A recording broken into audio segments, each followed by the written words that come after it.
Hola, ¿qué tal amigos y amigas? Como todos los días me uno a ustedes para compartir un tiempo de reflexión sobre la vida espiritual. Ese es el tema prácticamente que hablamos diariamente, la vida espiritual. Para algunos la vida espiritual es un aspecto religioso y para aquella persona que no le gusta la religión pues dice que no le interesa la espiritualidad. Sin embargo, aquí ustedes están aprendiendo que la espiritualidad no tiene que ver con religión. No tiene que ver pertenecer a una congregación, ni a una iglesia, ni a una denominación. Y cuando yo hablo de religión, me refiero a la religión musulmana, a la religión budista, a la religión hindú, a las religiones mistéricas, cualquier clase de religión que tú creas que es una religión que habla de Dios. Y, y en ese aspecto, pues nos confundimos, porque ya llevamos toda la vida pensando eso. Yo sé que tú piensas que cuando se habla de espiritualidad, se está hablando de religión. Como cuando se habla de productividad, se cree que se está hablando de economía, de dinero. Cuando se habla eh, digamos, de la salud, del bienestar, se cree que se está hablando de ciencia. Toda la gente se confunde. Y no, antes de la ciencia existía la salud.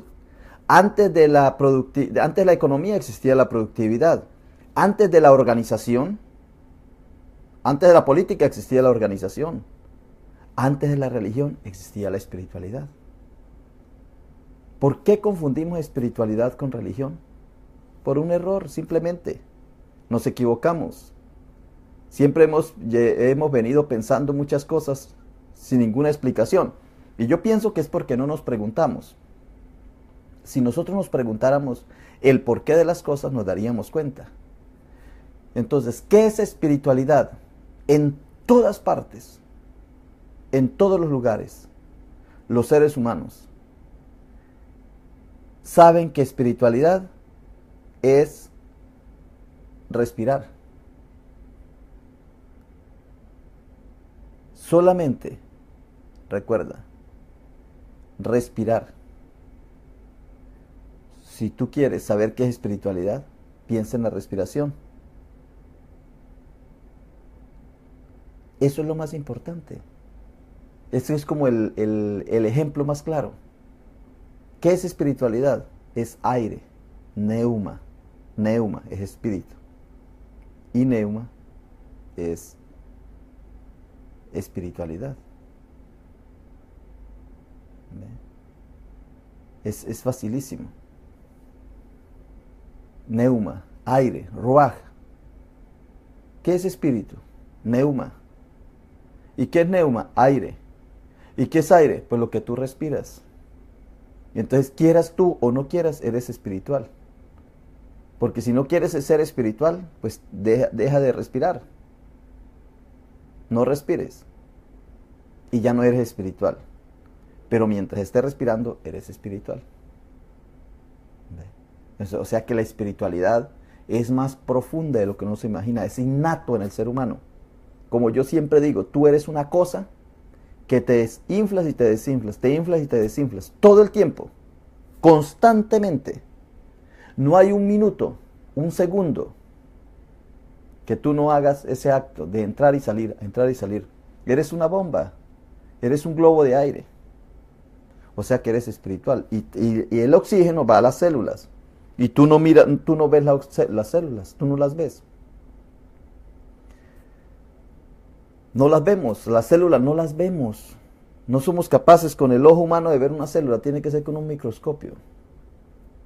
Imagina que una gota de sangre, una gotica de sangre que tú ves, tiene nomás en células T, una clase de células, una gota de sangre tiene 5000 células T. Que eso es lo del sistema inmunológico. Nomás una gota de sangre tiene 5000 células T, o sea, ¿cuántas células tú tienes? Y cada célula vive por el oxígeno que tú entras y sacas, entras y sacas. Esa es la vida espiritual.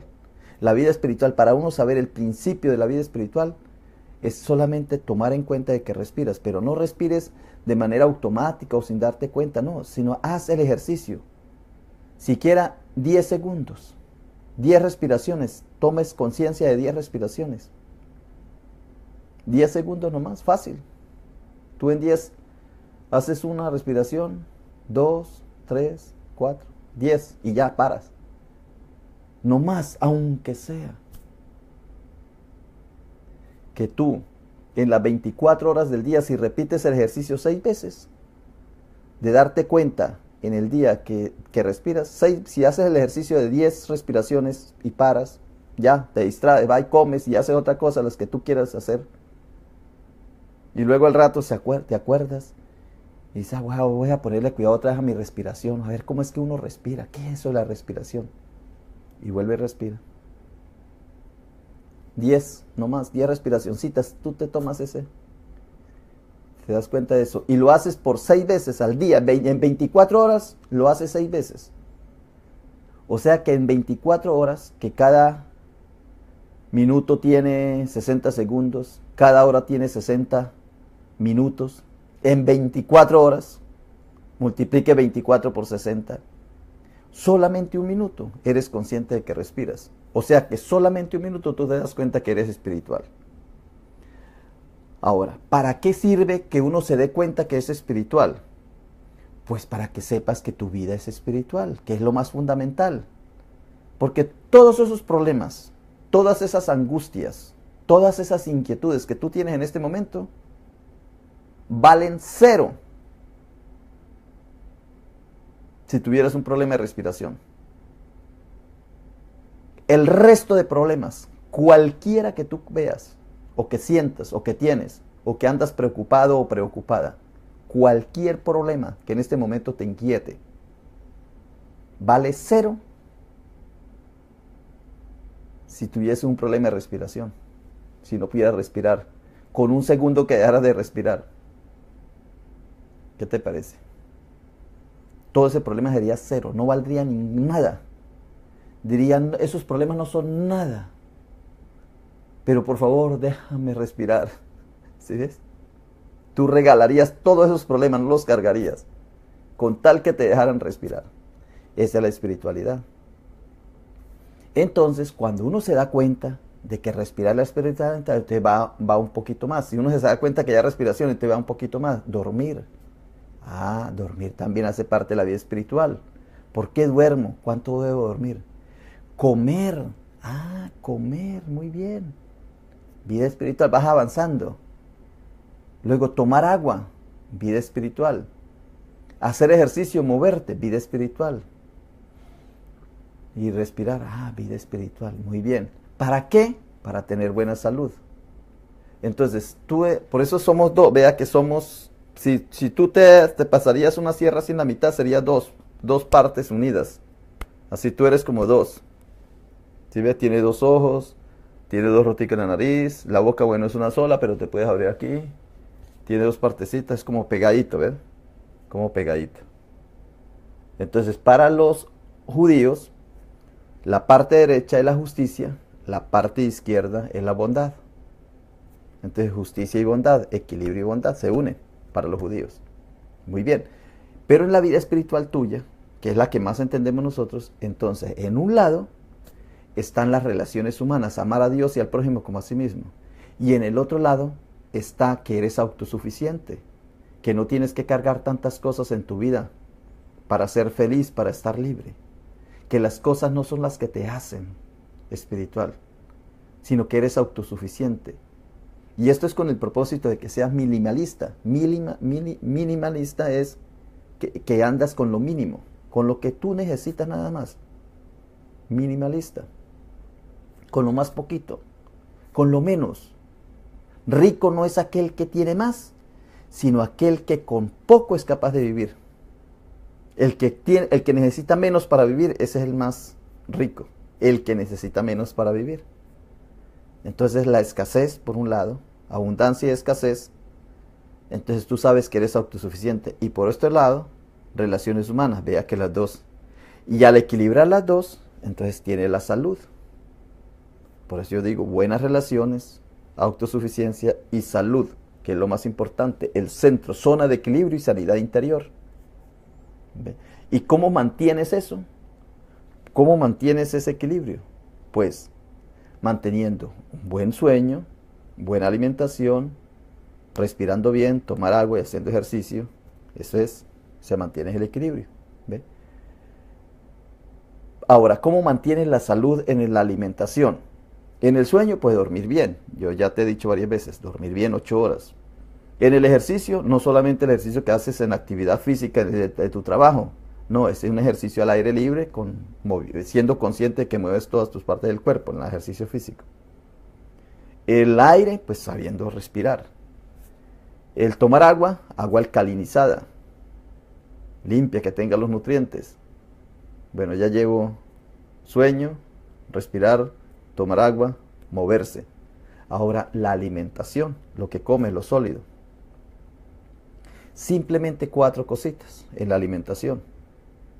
Controlas el azúcar, bajo en azúcar. Controlas la sal, bajo en sodio. Controlas la grasa saturada, bajo en grasa, especialmente el animal. Y bajo en harina. ¿Ve? La alimentación. Si tú llevas un control de eso, esa es vida espiritual. Si tú te percatas de eso, vida espiritual. Entonces tienes una buena salud. ¿Ve? Buena salud, buenas relaciones y autosuficiencia. Ahí estás tú. Esa es la vida espiritual. Es fácil. Es fácil la vida espiritual. Pero no la entendemos porque nos vamos por la religión. Muy bien, entonces, como ayer les prometí, he venido hablando del cristianismo, ¿por qué tú eres cristiano? Ya te hablé de la vida espiritual, allá es donde tenemos que llegar. Pero te voy a hablarles por qué tú eres cristiano. Y por qué es que confundes religión con espiritualidad. ¿Por qué la confundes? Porque no te has percatado o no te lo habían enseñado, no sé, yo ya lo sé desde hace mucho tiempo. Bueno, entonces, tú eres cristiano. Y lo que estoy diciéndole es, ¿quién fundó el cristianismo? ¿Quién creó el cristianismo? ¿Quién lo creó? Entonces ya le hablé del judaísmo. Entonces el cristianismo tiene 2 partes. Una parte es la parte judía, que es lo del mesianismo. Eso ya les hablé, que es muy bonito, espiritual. Vea que el mesianismo tiene bastante espiritualidad, porque ser luz. Dice que cuando todos seamos luz, entonces viene ya la manifestación del Mesías, el Salvador, el Mesías, el Redentor. Bueno, no me meto mucho con los términos, pero ya sabes. ¿Cómo se fundó el cristianismo? Se fundó con 2 cosas. Siempre casi todo es dual. Es increíble. Tú mezclas 2 cosas y sale otra tercera.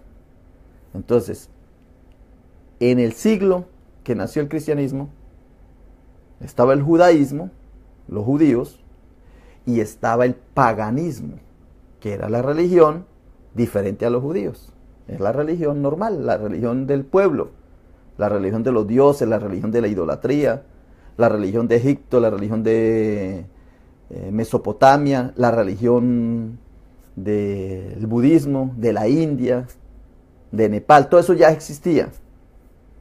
Y Roma había agarrado toda esa religiosidad y los judíos tenían otra. Ese era el conflicto, porque los judíos querían ser más puros. Ahora, en el judaísmo pues también habían 3 corrientes. Los fariseos, los saduceos y los esenios, los 3. Pero eso se lo explicaría otro día. Pero dentro de los judíos también no había mucha coincidencia, no coincidían en todo. Porque los fariseos creían que las cosas venían de Dios y del ser humano. Esos eran los fariseos. Habían cosas que eran por la ley humana, por su comportamiento, y otras cosas que eran por Dios. Los saduceos decían que solo era por Dios. Perdón, que los saduceos decían que solo era por el hombre. Y los esenios decían que solo era por Dios. Voy a repetirlo otra vez. Los fariseos decían que todas las cosas que nos pasaban a los seres humanos, a veces eran cosas porque uno las producía como ser humano, y otras veces era porque Dios las producía. Estos eran los fariseos, que se nombran mucho en el Nuevo Testamento. 2, estaban los saduceos. Los saduceos, que eran los comerciantes, decían que solo las cosas sucedían era por el ser humano. Y los esenios, que también era un grupo de judíos de esa época en que nació Jesús, decían que solamente era por Dios. O sea, unos creían que solamente era por Dios, los esenios. Otros decían que era solamente por el ser humano. las cosas, los acontecimientos, todo lo que pasaba. Y los fariseos eran combinaditos, decían que unas cosas eran por Dios, otras por el ser humano, como siempre los fariseos, como lo llaman por ahí, cuando uno se está portando mal dicen que es fariseo. Ah, porque el fariseo como que se camufla. Muy parecido a la iglesia católica, ¿no? A través de la historia de los 2000 años.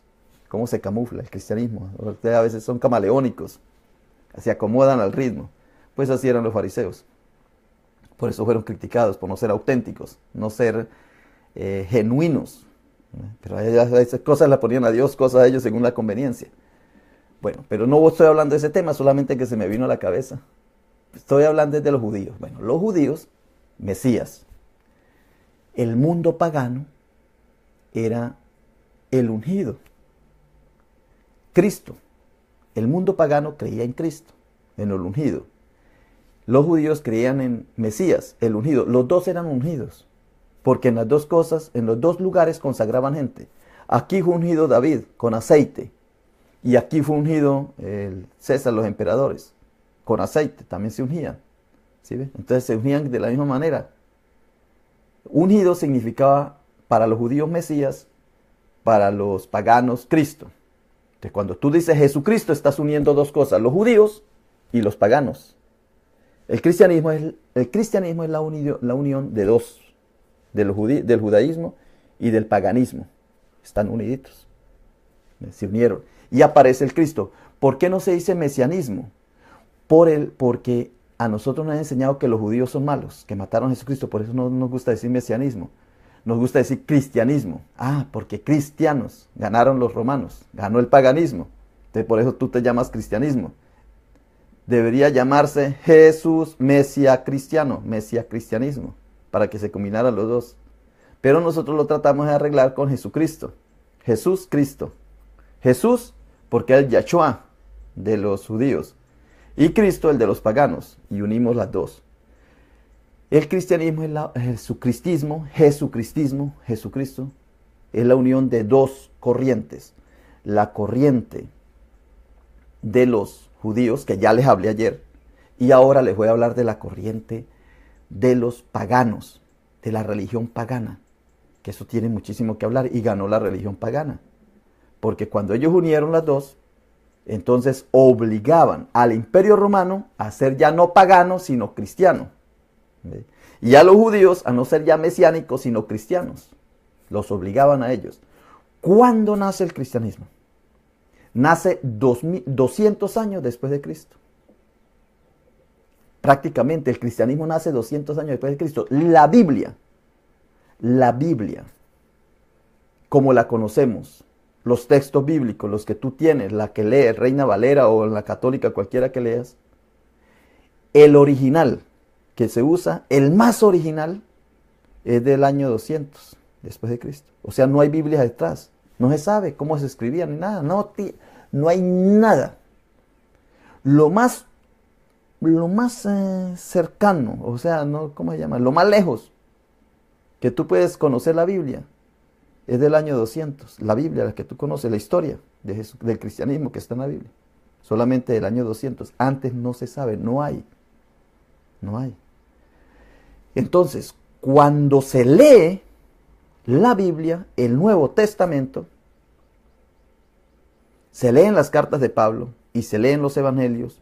Los historiadores, por arqueología, por historia, porque sacan de allí, sacan temas de allá, gente que no estaban interesados en la religión, pero que escribieron en esa época, se sabe que todos los datos del Nuevo Testamento, los datos los escribieron después del año 70.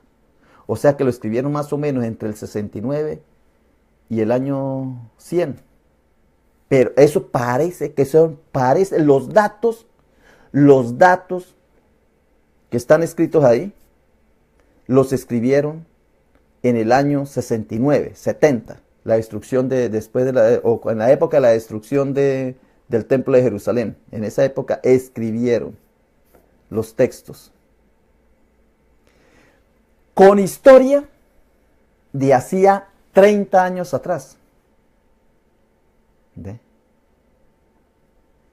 O sea que por eso es que dice cuando el rey Herodes, cuando el rey Claudio, cuando yo no sé qué, pero eran porque pertenecían a otra anterior. Y los escribieron no echándose en ellos la culpa, porque si ustedes ven en el Nuevo Testamento, los romanos salen libres, se lavan las manos, Pilato, y le echan toda la culpa a los de la dinastía de los emperadores anteriores a ellos. ¿Quiénes salen bien librados? Salen bien librados, sale bien librado el emperador de la época y le echa la culpa al emperador de la dinastía anterior. Ya lo voy a decir, solamente le estoy sintetizando para lo que les voy a hablar. O sea que quien escribe el Nuevo Testamento es el Imperio Romano, pero de esta época, hablando, echándole la culpa a los de atrás. Por eso los que mataron a Jesús fue Nerón, fue por ejemplo, a los cristianos le echan la culpa a Nerón, le echan la culpa a Claudio, le echan la culpa a Augusto, a toda esa gente de atrás. Porque ellos se quieren librar las manos. Y ponen a los fariseos como malosos. ¿Por qué los ponen como malosos? Porque los fariseos son los que no quieren acceder no quieren a los romanos. Siempre hay mucho trabajito hay que hacer, los rabinos, por ejemplo. Entonces, los ponen como malosos, los saduceos medio, a los esenios ni se les nombra. ¿Por qué no se les nombra? Pero cuando uno mira por debajo, está toda la historia de los esenios en el Nuevo Testamento. Jesucristo aparece como esenio, por eso algunos dicen, no, que Jesucristo estuvo viviendo allá. Pero es que aquí no estamos diciendo si vivió, si no vivió, si existió, si el Mesías, porque había muchos Mesías en esa época, parecía. Entonces, de ahí nació la historia. Ahora, se la voy a contar. Eso que les he acabado de decir, se lo voy a contar con ilustraciones. Porque la primera vez no entiende uno nada, la segunda vez lo entiende al revés, y la tercera vez medio lo viene entendiendo. ¿Por qué les digo esto? Para que conozcan ustedes la verdad. Que el cristianismo es una disciplina, es un movimiento creado por el ser humano para que tengamos vida.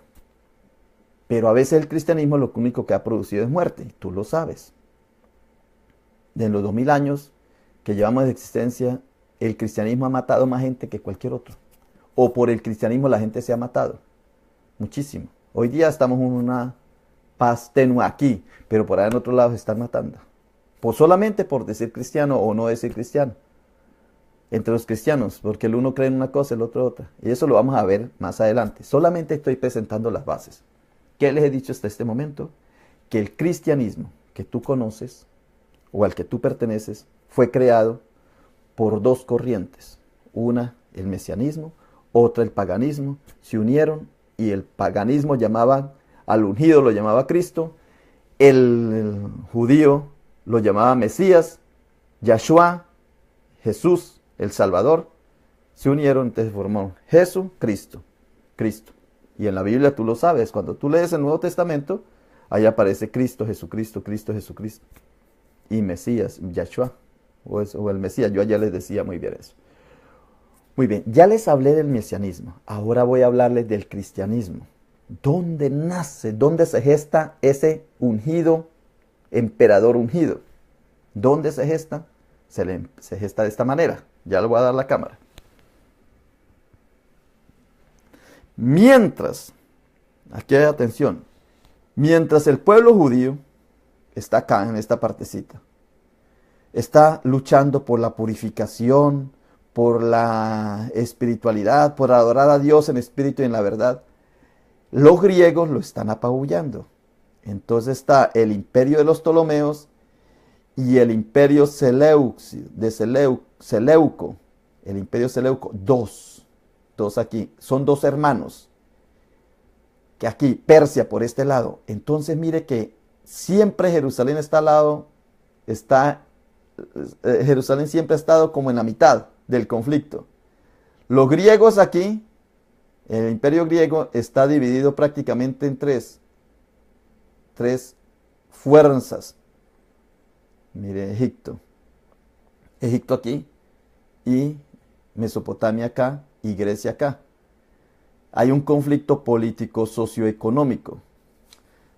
Cada vez que hablamos del cristianismo tenemos que saber que el cristianismo tiene que ver mucho. O sea, es muy importante que el cristianismo se sepa que tiene que ver con la parte social, con la parte política, la parte religiosa y la parte económica. Mientras están en esos conflictos humanos nada más, pues hay una parte espiritual. Esta es la parte del Cristo. Ya les hablé del Mesías, que eran los judíos. Para los paganos no existía Mesías, existía Cristo. Existía el Cristo, el ungido, el que iba a venir. Muy bien, aquí están los griegos. Por ningún lado todavía aparecen los romanos. Pero en ese mundo griego, los judíos están esparcidos por todas estas partes. Mire, todos estos punticos azulitos, hay judíos.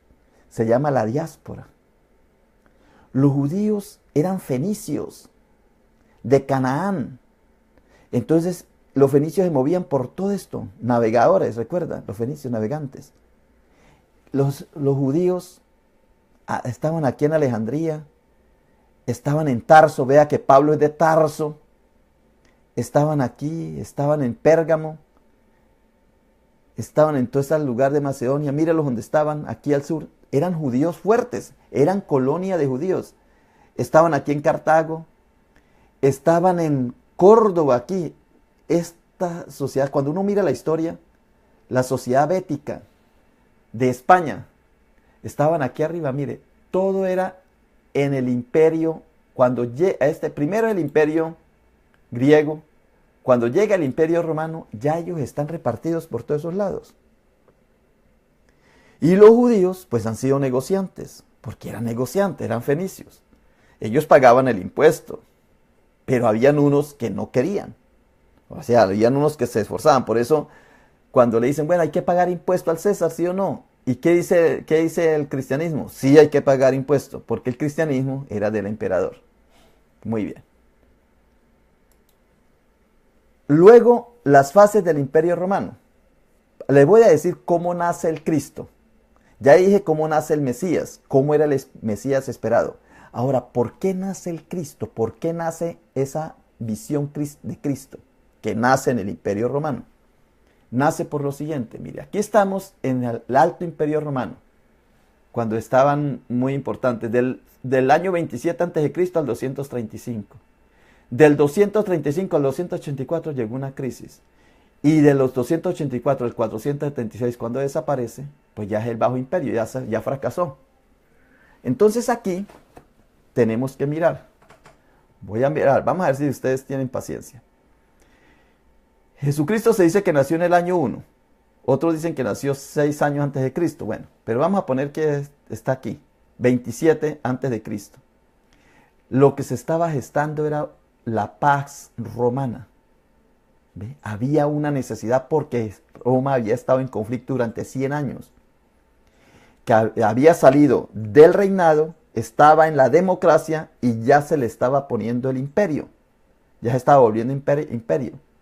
Entonces, en esta época del Alto Imperio, hubo una época de desarrollo y tranquilidad social. Problemas, mire que casi no hay problemas. Hecho más sobresaliente, en el año 27 a.C., Octavio, el que se llamó Augusto, es nombrado emperador con el título de Augusto. Es el primer emperador, porque Julio César no alcanzó a ser emperador.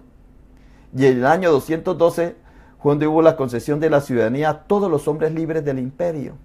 En el año 212. ¿Cuál fue la crisis? Fue el periodo de las dificultades económicas, sociales, políticas y militares. Por eso el cristianismo nace como una seguridad social. Eso lo vamos a ver más adelante se ve eso. ¿Qué problemas había? Disminución del comercio, revueltas de campesinos, rebelión de militares, debilidad de las fronteras del imperio y abandono de las ciudades. Había una crisis. ¿Qué hechos sobresalientes? Los germanos, o sea, los de Alemania, invadieron a la frontera imperial del Rin y el Danubio. Los persas presionaron sobre la frontera este, o sea, ya los de Babilonia, más o menos. Y hubo saqueo de las ciudades. O sea que había un conflicto. Mientras estaba gestando el cristianismo, había un conflicto social grande. Y ya en la época del Bajo Imperio, era época de reformas para superar los problemas del imperio. Había una economía autosuficiente, disminución del ingreso del Estado y excesivo tamaño del imperio. 375, la presión de los hunos, que era otro grupo que se estaba poniendo sobre el imperio romano, y la invasión de los pueblos germanos. En el 395, división del imperio romano como capital Roma e imperio bizantino. Ya lo había hablado de eso, con capital en Constantinopla. Y en el 476 es depuesto el último emperador romano, Rómulo Augustulo. Este es el ambiente en que se gesta el cristianismo. Cristianismo como una necesidad, de que ya empezaba a haber un seguro ahí. ¿Cuántas dinastías hubo en Roma? Dinastías romanas, o sea, la sucesión de príncipes, reinantes, soberanos que provenían de una misma familia. Esa es una dinastía. En esta etapa primó la sucesión del poder entre familias, en donde se utilizó como medio la adopción y el matrimonio. Se casaban entre ellos para formar las dinastías. La primera dinastía fue dinastía Julio Claudio. La segunda fue la dinastía Flavia. La tercera fue la dinastía Antonina. Y la cuarta fue la dinastía de los Severos. Hubo 4 dinastías. ¿En cuál de esas dinastías nació el cristianismo? Aquí, en la dinastía Flavia. ¿Por qué se sabe que el cristianismo nació acá? Primero, porque todo el ambiente, la atmósfera del Nuevo Testamento está aquí. Los presenta como muy buenas personas. Nadie va a hablar de sí mismo. Y presenta como malos los de la dinastía Julio Claudia. ¿Ve? Entonces, por eso se sabe que esto le tiran piedra a los de atrás y los ponen como malos en el Nuevo Testamento. Estos como bueno. Y no hablan nada de los antoninos y los severos. ¿Qué quiere decir? Que todavía no habían llegado los antoninos, no habían llegado los severos. En el Nuevo Testamento se habla muy bien de los Flavia, la dinastía Flavia. Como se habla muy bien de esta gente, entonces, ¿qué dicen los historiadores? Dicen, muy bien. No se hablan de los antoninos, no hablan de los severos, porque no se había escrito, todavía no habían aparecido. O sea, ya se había escrito y estas no habían aparecido. Se habla mal de esto porque estos hablaban mal de ellos. Y de estos no hablan mal sino bien porque ellos fueron los que escribieron el Nuevo Testamento. O sea que el Nuevo Testamento se escribe aquí, en la dinastía Flavia. Y ya les pruebo con lo siguiente. Aquí está el cuadro. Todo esto ustedes lo encuentran donde lo busquen. En la historia de la humanidad está todas estas cosas. Muy bien. Entonces, Alto Imperio y Bajo Imperio. El Alto Imperio empezó con la dinastía Julio Claudia. El primer emperador fue Augusto, después de Julio César, que Julio César no alcanzó a ser emperador. Luego vino Tiberio, Calígula, Claudio y Nerón. A todos estos en el Nuevo Testamento, los que aparecen, los presentan como malos, malosos. En el Nuevo Testamento esta gente, estos emperadores son malos. Luego vinieron las guerras civiles del 68 y el 69. En el año 69 viene el año de los 4 emperadores. Galba, Otón y Vitelio. Entre el 69, 68 y 69, vea que los matan a todos rapidito, a estos. Después de Nerón llegan estos. Y luego del 69 al 96 viene la dinastía Flavia. Vespasiano, Tito y Domiciano. Estos 3 aparecen como muy santos en la Biblia, en el Nuevo Testamento. Flavio Josefo trabaja con ellos, con Vespasiano, con Tito que destruye a Jerusalén. Y Domiciano, Domiciano y Tito son hijos de Vespasiano. Estos 3 aparecen como buenas personas en el Nuevo Testamento. El ambiente, el olor, los pueblos, los nombres del Nuevo Testamento, de los buenos, aparecen aquí, vea. Aparecen aquí por historia de los romanos y por historia del Nuevo Testamento. Por eso se dice que en esta época fue donde se escribió lo que conocemos, las cartas de Pablo y el Nuevo Testamento.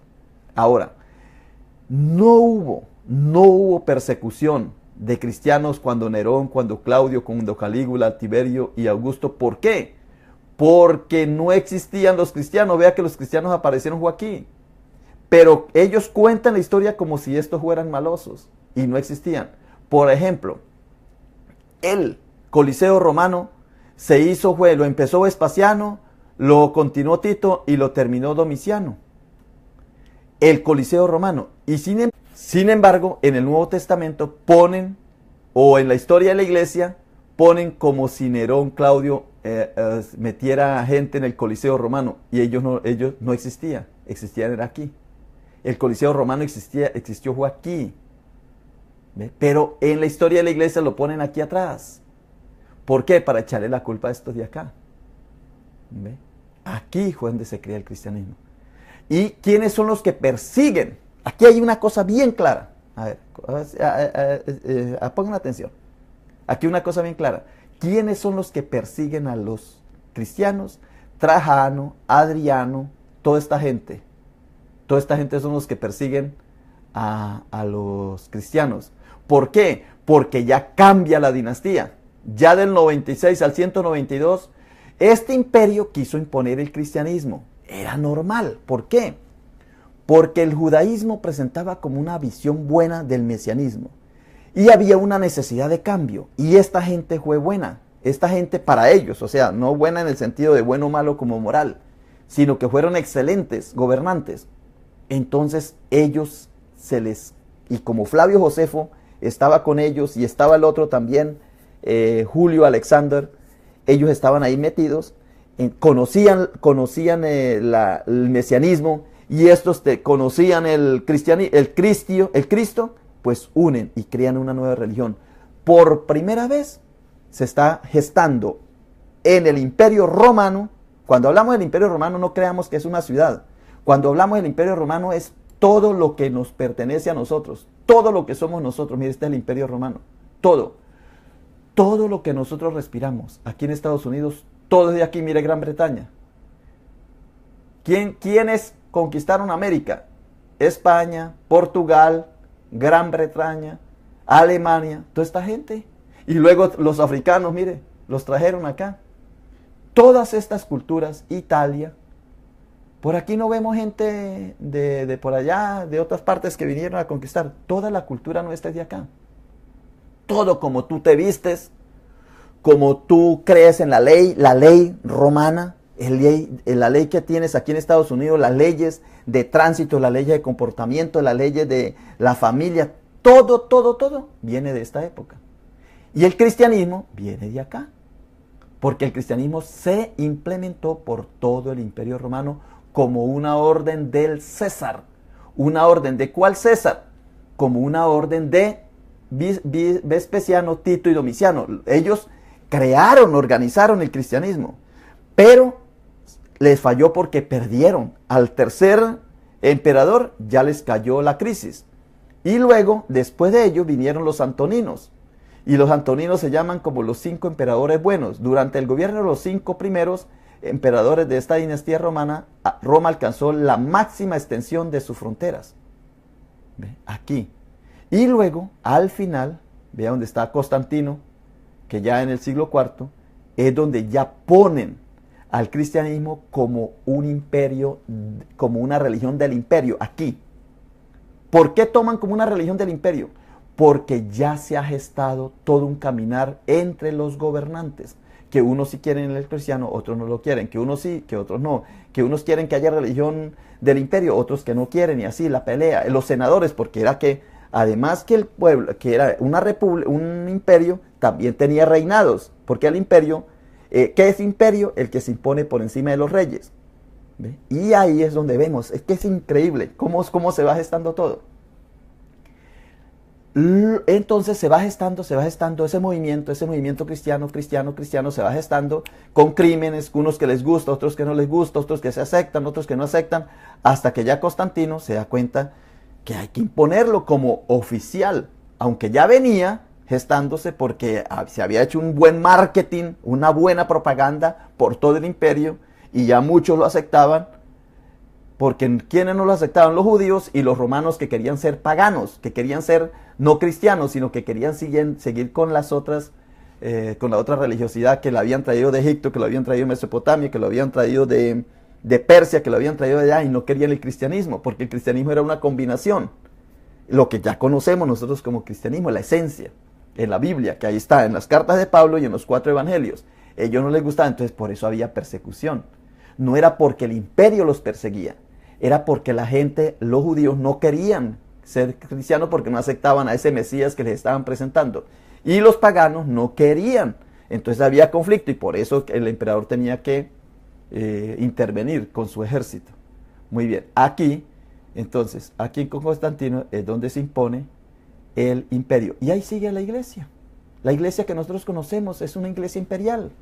Todos, sean pentecostales, sean testigos de Jehová, sean mormones, todos tienen olor, aroma de imperio, como nuestra ropa, toda nuestra ropa, nuestro modo de ser, nuestro modo de caminar, todo tiene aroma de imperio romano, todo viene de allá. No se nos ha quitado en 2000 años, nada ha cambiado, seguimos lo mismo. Muy bien, voy a avanzar. ¿Qué ideas había en esa época, antes de crearse el cristianismo? Antes de crearse el cristianismo estaban las ideas mesiánicas de los judíos y estaban las ideas cristianas o ungidas de los paganos. ¿Qué ideas había? La idea de los paganos era que había una relación Dios-hombre. Siempre. Los paganos eran supremamente religiosos, pues tenían imágenes por todos lados, tenían estatuas por todos lados. El emperador cuando estaba como emperador era un príncipe y cuando se moría era un dios. Ya eso se sabe por historia de la humanidad. Se hablaba de la inmortalidad del alma antes de nacer el cristianismo que nosotros conocemos. O sea, antes de escribirse el Nuevo Testamento, en las 4 evangelios y en las 14, las 7 cartas diferentes, tenemos que la gente, o sea, todo ese paganismo creía relación Dios-hombre, creían en la inmortalidad del alma. Los egipcios creían en la inmortalidad del alma y querían que el cuerpo también fuera inmortal. Creían en la resurrección, o sea, ellos ya lo tenían. Mesopotamia, en Egipto, en esas religiones paganas se creía en la resurrección, se creía en la vida del más allá, se creía que había premio y castigo, se creía que el Hijo de Dios como consustancial al Padre se creía antes de nacer el cristianismo. En las religiones paganas se creía eso. En las religiones judías, en la religión judía, se creía que sí había una relación Dios-hombre, que había una inmortalidad del alma, que había resurrección, pero no en este momento, sino que después, en el juicio final, se creía en el judaísmo. Se creía en el más allá, pero como chalón, como el caos, como la oscuridad. No se creía como que había un cielo y allá estaba, no, sino como un lugar. Por ejemplo, en la parábola del rico y Lázaro, había que dice que y el rico murió y lo enterraron, y el otro fue llevado por los ángeles al seno de Abraham. Era más o menos como esa relación, como un lugar oscuro, el lugar de los muertos, de descanso. Muy bien. Cuando aparece el cristianismo, entonces el cristianismo es fruto del mesianismo y del problema romano imperial. Aparece la doctrina cristiana como mesianismo, como Mesías y como Cristo. Muy bien. Esto lo voy a dejar para mañana, porque mañana quiero que comparemos un poco el pensamiento judío y el pensamiento cristiano, cómo se unen. Y luego les voy a hablar de otras cositas, porque tengo muchas cosas para hablarles ahí. Pero voy a parar acá. Voy a parar acá para no enredar la pita. O sea, es así se dice en Colombia, no enredar aquí la manea o la maneja, no sé cómo es que se hace. Muy bien. Hasta este momento, ¿qué he explicado hoy? ¿Qué he explicado? Que el Imperio Romano, voy a ponerlo aquí, para mí, que el Imperio Romano crea el Cristo, que el judaísmo crea el Mesías. Y cuando Vespasiano, Tito y Domiciano, que agarran, ellos son los que invaden, porque Jerusalén ha estado belicosa, ha estado fuerte, bien fuerte, defendiéndose. Hubo crimen por todos lados, porque los romanos donde llegaban y el que se le enfrentaba lo mataban. Mataban niños, mataban mujeres, mataban todo. No había moral para eso, porque lo que querían era imponer su voluntad. Dios era el que les daba la bienvenida. Por ejemplo, cuando en una de las tragedias que hubo, que estaban 900 judíos con sus niñitos, con sus esposas, en un lugar y los romanos llegan, Tito y compañía, van, invaden el lugar y acribillar hijos, niños y todo. Eso era, y lo tomaban como si Dios los favoreciera. Por ejemplo, cuando ellos empezaron la invasión, vieron que los judíos que estaban por detrás, dentro del lugar, del recinto, tenían la muralla, pero en el medio de la muralla había madera. Entonces los romanos lo que hacen es meterle fuego a la madera para que se debilite y ellos puedan tumbar el muro. Le meten fuego. Entonces, los judíos que estaban adentro ruegan a Dios para que el fuego eche hacia atrás y lo que haga es quemar a los romanos, al carro de los romanos que iba a empujar el muro. Y los de afuera le piden a Dios que el fuego se haga hacia adentro para que no queme el carro y sí pueda eliminar el muro de madera. ¿Ves? Los dos pidiéndole a Dios. Los romanos le pedían a su Dios, los judíos le pedían a su Dios. En la noche, el fuego no se echó para atrás, sino que echó para adelante. ¿Qué dijeron los judíos? Dios nos ha abandonado. ¿Ves? Porque el viento agarró para allá. ¿Qué hubiese pasado si el viento hubiera echado para acá? Entonces dicen los judíos, Dios nos favoreció porque nos libró de los romanos. Así era el pensamiento. O sea, los dos tenían dioses. Un dios era los dioses, el dios pagano, un dios era el dios de los judíos. ¿Qué hacen ellos cuando ya agarran a los judíos y se dan cuenta que los judíos esperan un Mesías? Porque Flavio Josefo, como lo agarran es que no se les olvide la historia de Flavio Josefo. Todavía no les he hablado de Julio Alexander. Todavía ese no Julius Alexander. Ese no ha entrado en escena. Flavio Josefo. Flavio Josefo, una persona, un dirigente muy importante de Jerusalén, da la vuelta, los traiciona. Para nosotros decimos los traiciona, para él tal vez no fue traición, fue salvación. Entonces lo agarran los romanos, lo usan y va al imperio. Flavio Josefo era Josefo y llegó a ser Flavio. ¿Por qué lo pusieron la familia flaviana? ¿Por qué le dieron el título de Flavio? La dinastía flaviana.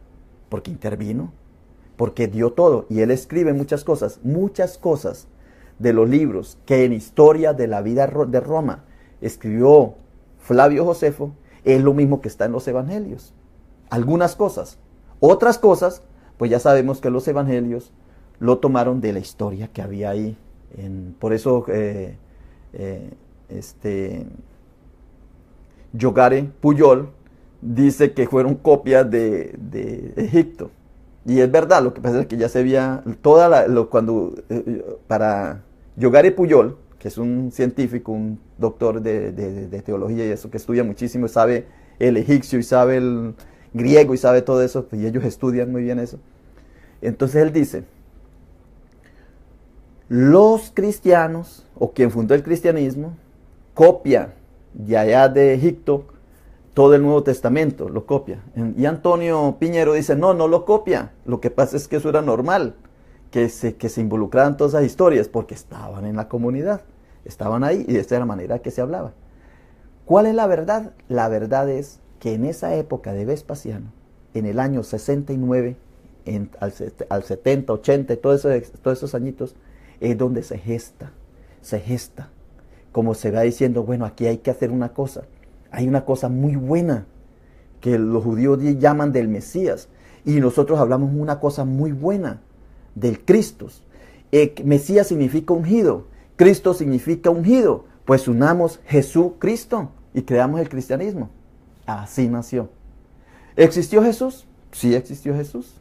Yo estoy de acuerdo que existió. Unos dicen que no existió, para mí sí existió.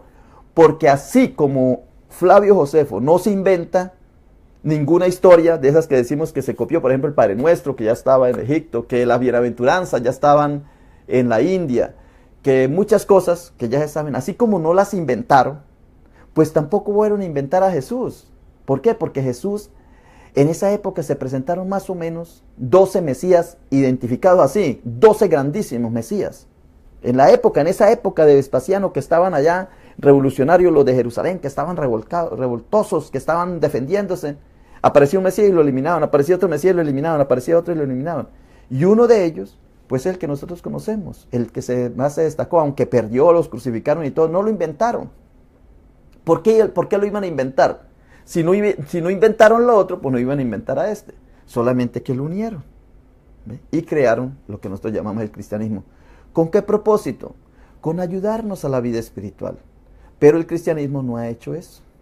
El cristianismo no ha hecho eso. Lo que ha hecho es apabullar al otro. Desde que se fundó. Mire, aquí a América vinieron con el cristianismo y apabullaron a los indígenas. Hombre, ¿por qué no le dieron libertad? La libertad, pues el que quiera ser cristiano, el que quiera ser seguir con la religión indígena, indígena. Pero no, porque eso no funciona así. Porque como es una religión de imperio, como el Islam es una religión de imperio, entonces tiene que llegarse a imponer. ¿Ve? Los judíos no lo imponen. Mira que los judíos, el que quiera creer, no son propagandísticos. No son que hacen proselitismo. El judío no hace proselitismo porque no es religión de imperio. El cristianismo sí es religión de imperio. El Islam, religión de imperio. Nace también abajo y por eso se impone. Se impone la religión. Por eso oblígalos a entrar. No es de convicción. Esas dos religiones. Me imagino que habrá otras por ahí también, religión de imperio más chiquitas que uno no conoce. Pero como yo soy cristiano, pues yo conozco el cristianismo. Pero ¿qué ha venido qué propuestas hay hoy día? Bueno, que la religión no sea por imposición, sino por convicción, por un nacimiento, que desde adentro nazca el cristianismo, que tú creas en Cristo, no porque se lo imponen, sino porque tú te convences que hay un Salvador, que hay una vida espiritual que tú tienes que alimentar, que es genial conocer a esa maravillosa persona y que tú te parezcas a Él, que tú imites esa historia maravillosa. Es eso, esa es la historia del cristianismo. Es para tu salvación, para la vida eterna.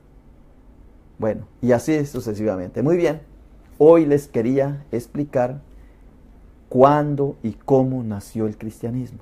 ¿Cuándo nació? Nació en la época de Vespasiano.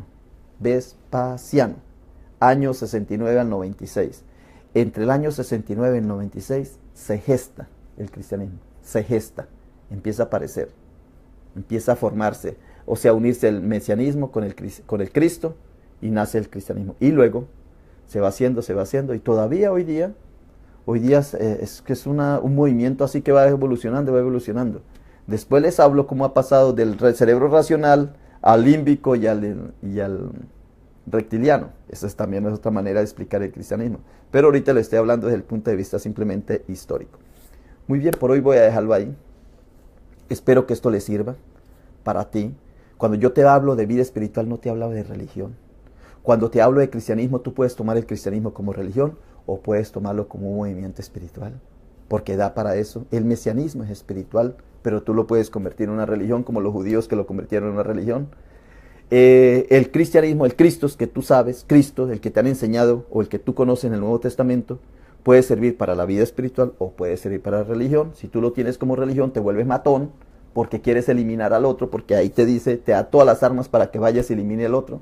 Pero si tú quieres con el Nuevo Testamento, con el cristianismo, ser espiritual, ahí también tienes las bases de tú mismo alimentar las dos cosas, las buenas relaciones, alimentar la autosuficiencia y alimentar tu salud.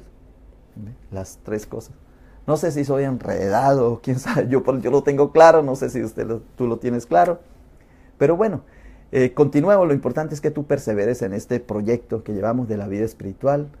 Yo ya quisiera saber si tú has bajado de peso, si tú has cambiado ya la sal. Me gustaría saber si tú ya le has bajado la sal a la comida, si tú ya le has bajado el azúcar, la grasa, la harina, si la alimentación, si ya tú las has bajado. Me gustaría saber, porque de nada te sirve escuchar todas estas historias y no tomar acción. Si quieres ser espiritual, entonces empiezas a respirar bien, a dormir bien, a tomar agua, a comer sano. Comer sano es bajo en la sal, bajo en azúcar, bajo en harina, bajo en grasa. Dormir bien, hacer ejercicio, tomar agua. Si ya has cambiado los hábitos, si ya estás cambiando. Si ya empiezas a cambiar como la sal y todo eso te va dando buena salud, pues tú empiezas a tener buenas relaciones con los demás. Amarse a sí mismo, amar a los demás, amar a Dios. A ver si has cambiado un poquito en eso, ya eres más paciente. pero también te ayudaría con el eneagrama, que eso sería otra parte, que también te he hablado, hay muchos videos de eso. Entonces, no sé si ya está ahí. Ahora, si ya has dejado de comprar menos en el shopping, shopping es comprar, a ver si ya tú no vas todos los sábados a comprar o todos los días, si ya has disminuido la compra, si ya ves que antes de ir a comprar un vestido miras en el closet cuántos vestidos tienes, si este ya no te sirve, lo tiras y vas y traes otro, pero no metes otro, metes y metes otro. Si ya tú ves que tienes 50 pares de zapatos, pues ¿para qué va a tener 51? La autosuficiencia, eres autosuficiente. No sé si ya has cambiado en ese hábito. Si ya has cambiado en eso y te has dado cuenta que tú eres autosuficiente, si ya te has dado cuenta que has cambiado los hábitos de salud, de alimentación, y si te has dado cuenta que tienes mejores relaciones, es señal de que este programa te está sirviendo. Si en algo has cambiado. Si no has cambiado en nada, es señal de que a ti no te ha servido. Si no estás haciendo ejercicio, ni estás durmiendo bien, si no haces ejercicio, si no comes, si no te alimentas bien, si no tomas agua, si sigues peleando con tu vecino, con tus familiares, con tus amigos, sigues imponiendo eso, eres un religioso, pero de espiritualidad no tiene nada. Eres un buen cristiano religioso, pero nada de espiritualidad. Y si todavía sigues en el shopping, que no te alcanza el sueldo, recuerda que no es lo que uno gana, sino lo que uno gasta.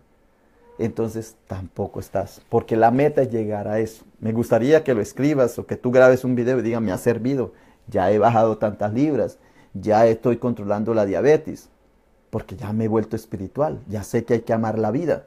Y la vida es estas cosas que nos han enseñado. Muy bien, pues no los entretengo más, por hoy te digo, bye bye. Mañana voy a continuar el tema de cómo nació el cristianismo. ¿Cómo nace el cristianismo? ¿Cómo se convierte en una religión? ¿Cómo llega a ser religión del imperio? Porque nace en el imperio.